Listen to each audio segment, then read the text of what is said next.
देरहासारमोन बायदिया हाग्रामानि हिनजावा हाग्रा गोदान दानानै बायदिसिना बिफां लाइफां फोजोबस्रांनानै बायदिसिना मावगासिनो दङ।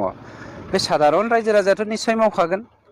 जोङो लेखा गोरों मानसिफ्रानो एडमिनिस्ट्रेटर हिसाबै रुलार हिसाबै 17 बोसोर खालामबोनाय मानसिफ्रानो जुदि हाग्राखौ दानफायबोयोब्ला देरहासारनि नामाव दाबो मोनथाम जायगाया माने प्रप'ज रिजार्भ फरेस्टआवहाय टि गार्डेन दङ। बेखौ जों एरखुनो थांगासिनो दङ। किन्तु प्रप'ज रिजार्भ फरेस्टआव माने गोबाव समनिफ्रायनो जुदि रायजोफ्रा थाबोदोंबा रायजो जाबोदोंबा बै प्रप'ज रिजार्भ फरेस्टआवहाय जेराव मानसिया न' लुनो मोना बेखौ जोङो गोदान आयेननि गेजेरजों बिथांमोननो बे हाखौ होनानै जि जायगायाव इनक्रस जायाखै बे इनक्रस जायै हाखौ पार्मानेन्टलि सेभ खालामनायनि थांखिजोंनो दिनै मोनसे आसाम सरकारा घोषणा खालामदों। ना बेनो बिथांमोना प्रप'ज रिजार्भ फरेस्टआव दङ। प्रप'ज रिजार्भ फरेस्टआवहाय टि गार्डेन बानायदों। बेफोरखौ मोना एक्सुवेलि। किन्तु टि गार्डेननि बेलायावथ' आं कमप्रमाइस खालामा। सासे मानसिया माबोरै 300-400 बिघा हा दखल खालामनो मोनगोन? जोंनि मानसिफ्रा हा गैयिनि थाखाय ओंखाम राननानै दङ आरो बिसोरो लिडार जादोंमोन होननानै थाखा फैसा दंमोन होननानै 300-400 बिघा प्रप'ज रिजार्भ फरेस्टखौ बा रिजार्भ फरेस्टखौ एवस्रांनानै बेवहाय साहा बागान खालामनायनिथ' जुक्ति फैनो हाया। गतिके बेफोरखौ जोङो एक्सन लाखागोन। किन्तु जाय रायजोफ्रा जुग जुग 2 बिघा 3 बिघा 7 बिघा 8 बिघा दखल खालामनानै रायजो जाबोगासिनो दङ, इभेन द it was under the proposed reserve forest, it's not a matter. बेखौ जोङो लासैनो आयेन बानायनानै माबोरै जोङो डिमार्केट खालामफिननो हागोन बे आयदाजोंनो बिथांमोननो मोनसे माबाखौ हरनाय जादों, इनफरमेसनखौ। नोंथांमोना बेवहाय बबे समनिफ्राय रायजो जादों इभेक्सन खालामगोन होननायनि नङा, बबे समनिफ्राय रायजो जादों। जुदि आमुक समनिफ्रायनो रायजो जादोंबा थिग दं, नोंथांमोननि हाखौ जोङो डिमार्केट खालामनानै प्रप'ज रिजार्भ फरेस्टनिफ्राय डाइभार्ट खालामनानै लाबोनोसै होननानैसो हरनाय जादों। दासो जोंनि हारिफोरखौ जों रैखा होनो हागोन। रायजोफोर, जोङो खोनानो मोनबाय दानि इउपिपिएलनि सरकार हाग्रा बिफाननि मन्त्रि रनजित बसुमतारी सारा मा बुंदों? थारैनो बिथाङा बुंदों हाग्रामा महिलारिनि हिनजाव, डेट मिन्स प्रमेला रानी ब्रह्म। देरहासार बसुमतारी, डेट मिन्स बिथाङा गोबां हा दखल खालामनानैहाय साहा बागान बानायनायनि सोमोन्दै बिथाङा बुंदों। स' बै समावहाय जोंनि बर' रायजोनि गेजेरावहाय बिपिएफ सरकारा सरकार सालायदोंमोन, नाथाय बिसोरो बर' हारिखौहाय सुखु गोजोनै सान्थियै लाखिबोदोंमोन होननानै नोंसोर फोथायो नामा? आंनि नोजोरावथ' बिपिएफ सरकारा माब्लाबाबो बर' हारिखौहाय सान्थियावहाय लाबोआखै। बर' हारिखौहाय पुलिस मिलिटारि लानानै लोगो लानानैहाय गावनिफ्राय देरसिन जानो नागिरनायखौ होसो होसो गावो। दिनैबो बेबायदिनो हाग्रामा महिलारिया सानदों जानो हागौ। आरोबाव नोंसोर खोनासंबावदों मोनसे भिडिअखौ। मिसलिया प्रमोद बड़ोर कथाটো बेलेग। मिसलिया गोटेই বিটিএডি ৰাইজক বিটিচি ৰাইজক এখেতে মিছলীয়া আৰু প্ৰতাৰণা কৰি আছে। উচ্ছেদ নহ'ব বুলি কৈছিলে, অথচ এওঁ যি বিটিআৰ চুক্তি কৰি লৈ আহিছে তাতে উচ্ছেদৰ কথা স্পষ্ট আছে।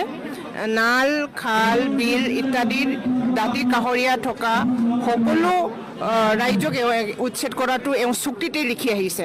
গতিকে প্ৰমোদ বড়োৰ চুক্তি অনুসৰি আমি বিটিচিবাসী ৰাইজৰ বিভিন্ন হেৰিত বসবাস কৰি থকা ৰাইজৰ কাৰণে খুবেই বিপদ আৰু এওঁ মিছলীয়া, প্ৰমোদ বড়ো মিছলীয়া।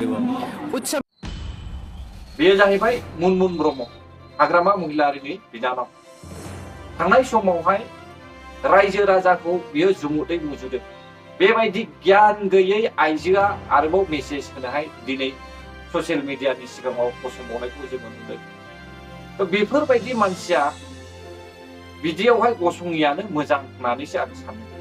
मानो होनब्ला नों आरो आंखौ बियो गाज्रि नोजोरजों नायो, जुमुदै मुजुयो, पाब्लिकखौहाय मुजुदेरग्रासो बियो।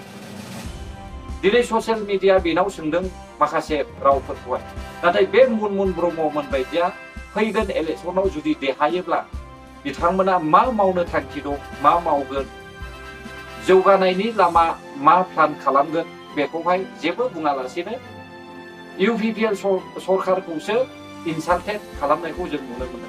बेखौसो लाजि फोनांदों, मिसलिया होनना बुंदों, थगायसुला होननानैहाय बुंनाय बाथ्राफोरखौ जों बेयाव नुनो मोनदों। नाथाय बिसोरो मा थांखि दं? जेबो थांखि गैया। हाग्रामा महिलारिहाबो जेबो थांखि गैया, देरहासार बसुमतारीहाबो जेबो थांखि गैया।